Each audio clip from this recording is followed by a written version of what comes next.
নমস্কার, আমি ডক্টর বোধিসত্ত্ব খান চলে এসেছি সহজ শেয়ার বাজারের আরেকটি নতুন এপিসোড নিয়ে। প্রিয় বন্ধুরা, আশা করি সবাই ভালো আছেন এবং সুস্থ আছেন।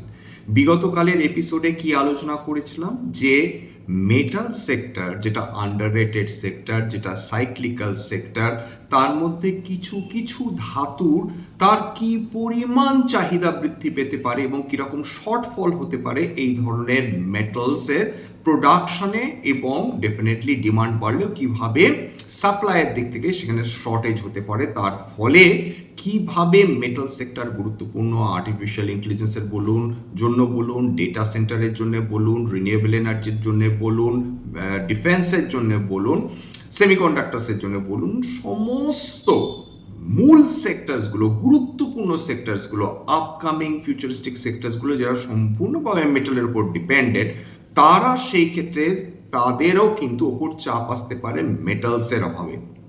কাকতালীয় ধরে নিতে পারেন, কিন্তু আজকের দিনে খেয়াল করে দেখুন কেবলমাত্র মেটাল সেক্টরের উত্থান, বাকি সমস্ত সেক্টর আন্ডার পারফর্ম করেছে রিয়েল এস্টেট বাদ দিয়ে। নিফটি 50 আজকেরও নেগেটিভ, 32 পয়েন্ট পতন, 24,200-র ওপর কোনোভাবে বন্ধ হয়েছে। নিফটি ব্যাংক প্রায় 0.4% পতন। নিফটি মিড ক্যাপ হালকা পজিটিভ, নিফটি নেক্সট 50 হালকা পজিটিভ, নিফটি স্মল ক্যাপ সেখানেও পতন এসেছে, নিফটি অটো সেখানেও হালকা পতন, নিফটি আইটি হালকা পজিটিভ, নিফটি পিএসইউ ব্যাংক দারুণ সাফার করেছেন। এছাড়া নিফটি ফার্মা হালকা নেগেটিভ, ফাস্ট মুভিং গুডস অতি হালকা পজিটিভ, নিফটি রিয়েলটি 0.6% উত্থান, নিফটি ইন্ডিয়া ডিফেন্স সেইটাও আজকের বড় পতন দেখেছে 0.94%। নিফটি ক্যাপিটাল মার্কেটে একটু পজিটিভ আমরা মুভমেন্ট দেখতে পেয়েছি থ্যাঙ্কস টু এমসিএক্স, সেখানে 0.63% উত্থান এসেছে। এছাড়া আর কিছু উল্লেখযোগ্য খবর যদি বলতে হয়, অর্থাৎ জিওপলিটিক্যাল কন্ডিশন এখনো সেই অর্থে সূত্রে যায়নি, কিন্তু সৌভাগ্যবশত ক্রুড অয়েল, ব্রেন্ট ক্রুড দুটোতেই আজকে কিছুটা হলেও পতন এসেছে। ক্রুড অয়েল প্রায় 2%-এর নিচে নেমে ট্রেড করছিল, ব্রেন্ট ক্রুড প্রায় 1.5%-এর নিচে নেমে ট্রেড করছিল, অর্থাৎ ব্রেন্ট প্রায় $93 প্রতি ব্যারেল, ক্রুড অয়েল প্রায় $85 প্রতি ব্যারেলের আশেপাশে ট্রেড করছিল। সোনা এবং রূপো আজকেরও দুর্দান্ত র্যালি করেছে। সোনা আজকের দিনও 1% বেশি র্যালি করেছে, রূপো আজও 0.4% র্যালি করেছে, কপার আজকেরও পজিটিভ, অতি হালকা হলেও পজিটিভ। অর্থাৎ metals, semi precious metals, base metal সবগুলোতে লাগাতার র্যালি চলছে। কেন মেটাল সেক্টর র্যালি করে এর আগে বারবার আলোচনা করেছি, তাও একবার বলে দিই যে দেখুন, মেটাল সেক্টর তখনই র্যালি করে যখন ডলার ইন্ডেক্স ক্রমাগত দুর্বলতা দেখাতে থাকে, ডলার দুর্বল হতে থাকে, তখন কিন্তু কমোডিটিস, বিশেষ করে মেটাল সেক্টরে কিন্তু আমরা বড় উত্থান দেখতে থাকি, যার প্রতিফলন আমরা সোনার দাম বৃদ্ধি, রূপোর দাম বৃদ্ধি, কপারের দাম বৃদ্ধির মাধ্যমে দেখতে পাচ্ছি। এইবার চলে আসি, কেবলমাত্র যে ডলারের দুর্বলতার কারণে শুধু মেটালস বা কমোডিটি র্যালি করছে তা নয়, ক্রিপ্টো কারেন্সি মার্কেট নিয়ে আমাদের আলোচনা না করলে নয়। দেখুন, ক্রিপ্টো কারেন্সি মার্কেটের কথা যদি বলেন, সেই ক্ষেত্রে বিভিন্ন যে মেজর যে ক্রিপ্টো কারেন্সিসগুলো সেগুলো কিন্তু আজকের র্যালি করেছে, বিগত এক সপ্তাহ ধরে লাগাতার র্যালি করে চলেছে, এবং ডেফিনেটলি তাতেও কিন্তু ডলার ইন্ডেক্সের দুর্বলতা একটা বড় কারণ হিসাবে আমরা দেখতে পারি। এছাড়া ডোনাল্ড ট্রাম্পের নতুন যে তিনি আইন প্রণয়ন করতে চাইছেন, সেটাও একটা বড় ফ্যাক্টর হয়ে দাঁড়াতে পারে, বিশেষ করে ক্রিপ্টোকারেন্সিগুলোর র্যালির ক্ষেত্রে। এইবার বিটকয়েন বিগত 7 দিনে কিন্তু 23%-এর উপর উত্থান, ইথেরিয়াম কিন্তু 30%-এর বেশি উত্থান, চেন লিঙ্ক 23%, রিপেল 49%, এছাড়া সোলানা প্রায় 26%-এর কাছাকাছি রিটার্ন, তাছাড়া আভালান্স প্রায় 19%-এর কাছাকাছি রিটার্ন ইতিমধ্যেই দিয়ে ফেলেছে। আজকের এশীয় মার্কেটগুলোর দিকে খেয়াল করে দেখুন, এশীয় মার্কেটগুলো আজকের দুর্বলতা দেখিয়েছে, তার ফলে এআই রিলেটেড কোম্পানিজগুলো ভারতবর্ষে যেগুলো রয়েছে সেইগুলো আজকে, তার মধ্যে কয়েকটা আজকে লাইফ টাইম হাই ছুঁয়ে গেলেও সেখান থেকে কিন্তু পতন চলে এসেছে, এবং তার থ্যাঙ্কস টু এই এশীয় মার্কেটগুলো। নিক্কেই আজকে 0.1% পতন, হ্যাংসেং 2%-এর কাছে পতন, তাইওয়ান 1%-এর কাছে পতন, কসপি 3%-এর বেশি পতন, কিন্তু আজকে দেখেছি এমনকি সাংঘাই সেটাও আজকে 0.6% পতন অলরেডি চলে এসেছে।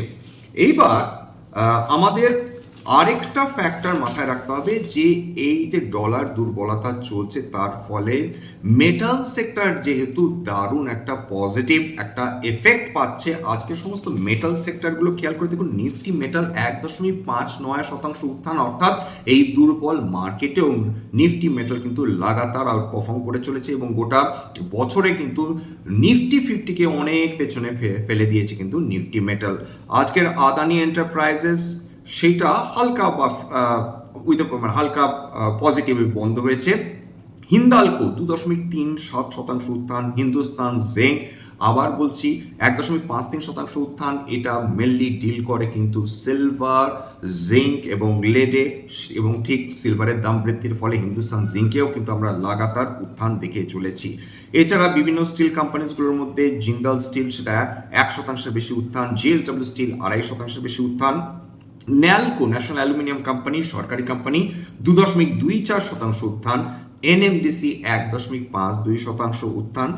ওয়েলস্পান কর্প এই কোম্পানিটা নিয়ে আজকের অবশ্যই আলোচনা করব। 4.21% উত্থান, সর্বকালীন উচ্চতা ছুঁয়েছে। এমন একটা কোম্পানি যেটা লস মেকিং হয়ে গিয়েছিল 2019 সালে, সেইখান থেকে কি দুর্দান্তভাবে ফিরে এসেছে, যার ফলে বিগত 5 বছরে 19.84 গুণ, আবার বলছি পার্সেন্ট নয়, 19.84 গুণ সম্পদ সৃষ্টি করে দিয়েছে বিনিয়োগকারীদের জন্য। এটাও মেটাল কোম্পানির অন্তর্গত এবং এটাকে নিয়ে বিশদ আলোচনার প্রয়োজন রয়েছে। তর্কের খাতিরে ধরে নিচ্ছি কেউ বিগত 5 বছরে কেউ বিনিয়োগ করেনি, তাদের কথা বাদ দিলাম। যিনি বিগত 3 বছর আগেও বিনিয়োগ করেছেন তার 641.52% রিটার্ন এসেছে। বিগত 1 বছরে যারা বিনিয়োগ করেছেন তাদেরও কিন্তু 170.82% রিটার্ন এসেছে। কেবলমাত্র 2026 অগস্ট মাস 195.53% রিটার্ন কিন্তু ওয়েলস্পান কর্প দিয়ে দিয়েছে। কেন রিটার্ন দিয়েছে তার পেছনে ডেফিনেটলি সলিড ফান্ডামেন্টালস রয়েছে, নইলে ডেফিনেটলি কোনো কোম্পানি এই ঊর্ধ্বশ্বাসে বছরের পর বছর র্যালি করে যেতে পারে না। সুতরাং এই কোম্পানিটা অর্থাৎ ওয়েলস্পান কর্প নিয়ে ডেফিনেটলি আলোচনা করব। আজকের কয়েকটা কোম্পানি খেয়াল করে দেখুন, এরা লাগাতার র্যালি করে যাচ্ছে। 52 সপ্তাহের উচ্চতা কেউ কেউ ছুটছে, কেউ সর্বকালীন উচ্চতা ছুটছে। যেমন এলটি ফুডস 52 সপ্তাহের উচ্চতা, পিটিসি ইন্ডাস্ট্রিজ 52 সপ্তাহের উচ্চতা, সিয়ামেন্স সেটা 52 সপ্তাহের উচ্চতা, এইচএফসিএল, তাছাড়া ওয়েলস্পান কর্প, রেডিংটন আর্থ industries, IIFL finance, Welspun living, AU small finance bank, Lenskart solution, এছাড়া আরবিএল ব্যাংক, আর কেবল এবং নেটওয়েব টেকনোলজিস সেটা আজকে সর্বকালীন উচ্চতা ছুঁয়েছিল, কিন্তু এশীয় বাজারের দুর্বলতা থাকার কারণে সেটা লাইফ হাই ছুঁয়েও কিন্তু প্রায় 5% নিচে নেমে চলে এসেছে। অর্থাৎ 3.5% উত্থান দেখছিল, সেখান থেকে প্রায় 2.5% নিচে নেমে বন্ধ হয়েছে। তার ফলে বাজারে ডেফিনেটলি পতন চলছে, দুর্বলতা চলছে, কিন্তু মেটাল সেক্টর কিন্তু দারুণভাবে আউট পারফর্ম করে চলেছে। কারণটা আশা করি আপনারা বুঝতে পেরে গিয়েছেন। এইবার তেলের দাম আজকে কিন্তু পতন এসেছে, কিন্তু দুর্বল এমন বাজারটা হয়ে রয়েছে যে তেলের দাম কমলেও বাজার কোনো কিন্তু পজিটিভ রিয়াকশন বা সিগন্যাল দিচ্ছে না। কেন দিচ্ছে না? স্বাভাবিকভাবে এতবার তারা এই আশায় ছিল, অর্থাৎ ভারতীয় বাজার আশায় ছিল যে ইরান আমেরিকা যুদ্ধ বন্ধ হবে। উপরন্তু নতুন করে আমেরিকা ইরানের ওপর বড় অর্থনৈতিক স্যাংশন লাগাতে চলেছে, অর্থাৎ ইরানকে তারা না খাইয়ে মারার পরিকল্পনা করছে বলা যেতে পারে। সেই জায়গাটায় দাঁড়িয়ে হিসেব মতন একটা নেগেটিভ সেন্টিমেন্ট ডেফিনেটলি তৈরি হয়েছে। যদিও তেলের দাম দুর্বলতা দেখিয়েছে, কিন্তু যতক্ষণ না যুদ্ধ এর এই যে ওভারহ্যাংটা সেটা মাথা থেকে যাবে ততক্ষণ কিন্তু ভারতীয় শেয়ার বাজার দারুণ আউট পারফর্ম করবে এমন সম্ভাবনা কিন্তু কম রয়েছে। আসুন এইবার একটু আমরা ওয়েলস্পান কর্প নিয়ে আলোচনা করার প্রয়োজন রয়েছে। প্রথমে ফান্ডামেন্টাল, প্রথম কথা বলে রাখি যে এটা কোনো ধরনের বাই সেল সাজেশন বা অ্যাডভাইস নয়। সবসময় আপনাদের সেবি রেজিস্টার্ড ইনভেস্টমেন্ট অ্যাডভাইসারের পরামর্শ নেওয়ার চেষ্টা করবেন বা নিজের ডিউ ডিলিজেন্স করবেন, সেক্ষেত্রে আপনারা উপকৃত হলেও হতে পারেন। এইবার ওয়েলস্পান কর্প নিয়ে আলোচনা করি। 63,000 কোটি টাকার কোম্পানি 63,699 মিড ক্যাপ কোম্পানিতে রূপান্তরিত হয়েছে large mid cap. Stock P মারাত্মক কিছু নয়, 27.6, এতটা বৃদ্ধির পরেও return on capital employed impressive 22.9, return on equity 19.4। এছাড়া ফ্রি পজিটিভ ক্যাশ ফ্লো, যেটা আমাদের জন্য অত্যন্ত গুরুত্বপূর্ণ, এই বছর 715 কোটি টাকা, বিগত 5 বছরে 435 কোটি টাকা। প্রাইস আর্নিংস গ্রোথ রেশিও দেখুন, সেটা দেখলে ভ্যালুয়েশন বুঝতে পারবেন, অত্যন্ত চিপ ভ্যালুয়েশনে ট্রেড করছে, 0.23 ট্রেড করছে। পিজি 1-এর বেশি হওয়া মানে এক্সপেন্সিভ, 1-এর নিচে থাকা মানে আন্ডার ভ্যালুড ধরা হয়। এছাড়া প্রাইস টু বুক ভ্যালু একটা মেটাল সেক্টরের কোম্পানির জন্য যথেষ্ট রিজনেবল, 6.94। তাছাড়া ডেট টু ইকুইটি নামমাত্র 0.26। অ্যাসেট টার্নওভার আরেকটু ইমপ্রুভ করলে বেটার, কিন্তু কোম্পানি যেভাবে র্যালি করছে, যেভাবে দিনের পর দিন প্রফিটেবিলিটি বৃদ্ধি করে চলেছে, এটা প্রত্যাশা করা যায় যে কোম্পানি তার সঙ্গে সঙ্গে অ্যাসেটের দিকেও, অ্যাসেট টার্নওভারের দিকেও নজর দেবে। Return on invested capital 21%, impressive, দুর্দান্ত নয় কিন্তু ইমপ্রেসিভ। এছাড়া যদি বলা যেতে পারে যে রিটার্ন অন ইকুইটি সেটাও 9%, এটা অ্যাভারেজ বলা যেতে পারে। কিন্তু খেয়াল করে দেখুন যে এর সেলস গ্রোথ এবং প্রফিট গ্রোথ, যেটা বারবার বলি যে টপ লাইন বটম লাইন একটা কোম্পানির ক্ষেত্রে সবসময় দেখা উচিত। অর্থনীতি একটি দেশের সেটা আন্ডার পারফর্ম করতে পারে, খুব খারাপও করতে পারে, কিন্তু একটি নির্দিষ্ট কোম্পানি সে যদি দিনের পর দিন তার টপ লাইন অর্থাৎ রেভিনিউ বৃদ্ধি করে যায় এবং বটম লাইন অর্থাৎ প্রফিটেবিলিটি বৃদ্ধি করে যায়, সেক্ষেত্রে কোম্পানিটা ডেফিনেটলি আউটপারফর্ম করে, যেইটা আমরা ওয়েলস্পান কর্পের ক্ষেত্রে দেখছি। এদের সেলস গ্রোথ দেখি, বিগত 10 বছরে কিচ্ছু নেই, প্র্যাকটিক্যালি মাত্র 9%, কিন্তু বিগত 5 বছর 19%, বিগত 3 বছরে 20% হারে সেলস গ্রোথ চলছে, অর্থাৎ ভীষণ ইমপ্রেসিভ। এবং প্রফিট গ্রোথ বিগত 10 বছরে সেটা উঠে এসেছে 29% অ্যানুয়ালাইজড। বিগত 3 বছরে অর্থাৎ বিগত 3 বছর ধরে প্রত্যেক বছর দ্বিগুণের বেশি তাদের প্রফিট দ্বিগুণ হয়ে যাচ্ছে, বা তার বেশি হয়ে যাচ্ছে প্রফিট। 119% হারে তাদের প্রফিট বৃদ্ধি হয়ে চলেছে লাগাতার 3 বছর ধরে। খুব স্বাভাবিকভাবে লাগাতার সেলস বৃদ্ধি হচ্ছে, প্রফিট বৃদ্ধি হচ্ছে, সুতরাং তার স্টক প্রাইস অ্যাপ্রিসিয়েশন হবে না, এটা কি হতে পারে? এবার চলে আসি হচ্ছে এর এফআইআই ডিআইআই হোল্ডিং, তারপর প্রফিটের দিকে যাব। এদের প্রমোটার হোল্ডিং 49.73, রিজনেবল, খারাপ কিছু নয়। ফরেন ইনস্টিটিউশনাল ইনভেস্টার্স, বিদেশি বিনিয়োগকারীরা মার্চ মাসে 11.23% তাদের হোল্ডিং ছিল, এক লাফে বৃদ্ধি হয়ে দাঁড়িয়েছে 14.61%।